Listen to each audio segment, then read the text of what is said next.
నమస్కారం అండి అందరికీ. ఈ తేదీల్లో పుట్టిన వారికి బద్ధకం ఎక్కువట. మరి మీ బర్త్డే ఎప్పుడు?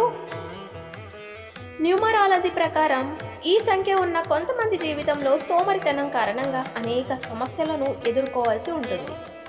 ఇది వ్యక్తిని ప్రతిష్టాత్మకంగా ఆత్మగౌరవాన్ని కలిగిస్తుంది. జ్యోతిష్యం వలె సనాతన ధర్మంలో సంఖ్యాశాస్త్రం కూడా చాలా ముఖ్యమైనదిగా భావిస్తారు. రాశి చక్రాల ద్వారా ఒక వ్యక్తి స్వభావం, వ్యక్తిత్వాన్ని అంచనా వేయవచ్చు. అదేవిధంగా సంఖ్యాశాస్త్రంలో సంఖ్యలకు చాలా ప్రాముఖ్యత ఉంది. ప్రతి సంఖ్య ఏదో ఒక గ్రహానికి సంబంధించిందని నమ్ముతారు. మీ రాడిక్స్ని కనుగొనడానికి మీ పుట్టిన తేదీ, నెల, సంవత్సరాన్ని యూనిట్ అంకెకి జోడించాలి. దాని ద్వారా వచ్చే సంఖ్య మీ రాడిక్స్ అవుతుంది. ఉదాహరణకి నెలలో 3, 12, 21, 30 తేదీల్లో జన్మించిన వ్యక్తులు రాడిక్స్ సంఖ్య 3, 3 + 0 3, 1 + 2 3 కలిగి ఉంటారు. సంఖ్యాశాస్త్రం ప్రకారం మూల సంఖ్య 3 ఉన్న వ్యక్తులను పాలించే గ్రహం దేవగృహ బృహస్పతిగా పరిగణిస్తారు. ఈ రాడిక్స్ సంఖ్య ప్రజలు ప్రతిష్టాత్మకంగా ఆత్మగౌరవం కలిగి ఉంటారని నమ్ముతారు.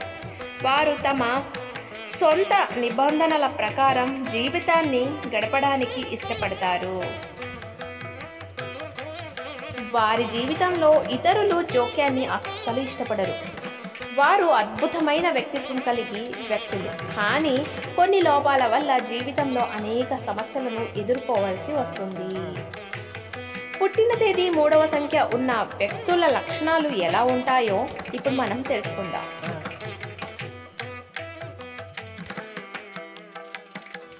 మూడవ లేదా 30వ తేదీల్లో పుట్టిన వారు, ఏ నెలలోనైనా 3వ తేదీన జన్మించిన వారు చాలా మర్యాదగా, దయతో ఉంటారు. అయితే వారు తమ సోమరితనానికి కూడా ప్రసిద్ధి చెందరు. ఏదైనా పని చేసే ముందు దాని లాభ నష్టాలు ఆలోచించుకోరు. వారికి ఏ పని చేయాలని అనిపించదు. చాలాసార్లు వారు తమ ముఖ్యమైన పనిని చాలా కాలం పాటు వాయిదా వేస్తూ ఉంటారు. తరచుగా ఇతరులపై ఆధారపడతారు. దీని కారణంగా వారు పురోగతి మార్గంలో అడ్డంకులను ఎదుర్కోవాల్సి ఉంటుంది. దీని కారణంగా ఈ సంఖ్య ఉన్న వ్యక్తులు జీవితంలో ఆర్థిక సమస్యలను కూడా ఎదుర్కోవాల్సి ఉంటుంది. అందువల్ల సోమరితనానికి దూరంగా ఉండండి.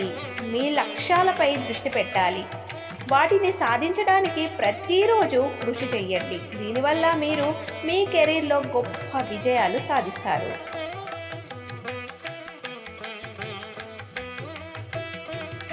12 లేదా 21వ తేదీల్లో పుట్టిన వారు, ఏ నెలలోనైనా 12 లేదా 21వ తేదీల్లో పుట్టిన వారికి బద్ధకం పెద్ద సమస్య. వారు తమ జీవిత లక్ష్యాల గురించి ప్రతిష్టాత్మకంగా ఉంటారు, కానీ సోమరితనం కారణంగా వారు ప్రతి పనిని ఆలస్యం చేస్తారు. జీవితంలో పెద్ద నిర్ణయాలు కూడా తీసుకోలేని వారు. వారు సుఖాలతో జీవితాన్ని గడపడానికి ఇష్టపడతారు.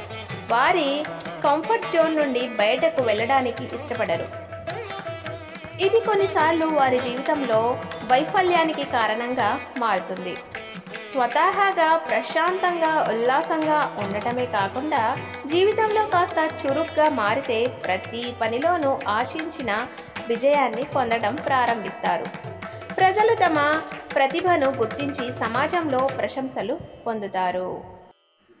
మేమిచ్చిన సమాచారం కేవలం కొన్ని గ్రంథాల ఆధారంగా తెలిపినది మాత్రమే. వీటిని అవలంబించే ముందు ఖచ్చితంగా సంబంధిత రంగంలోని నిపుణుల సలహాలు తీసుకోండి. ఇప్పటివరకు ఈ వీడియో చూసిన వాళ్ళందరికీ ధన్యవాదాలండి. ఇంకా మంచి మంచి విషయాలతో మేము ముందుంటాం. అంతవరకు సెలవు. సర్వే జనా సుఖినో భవంతు.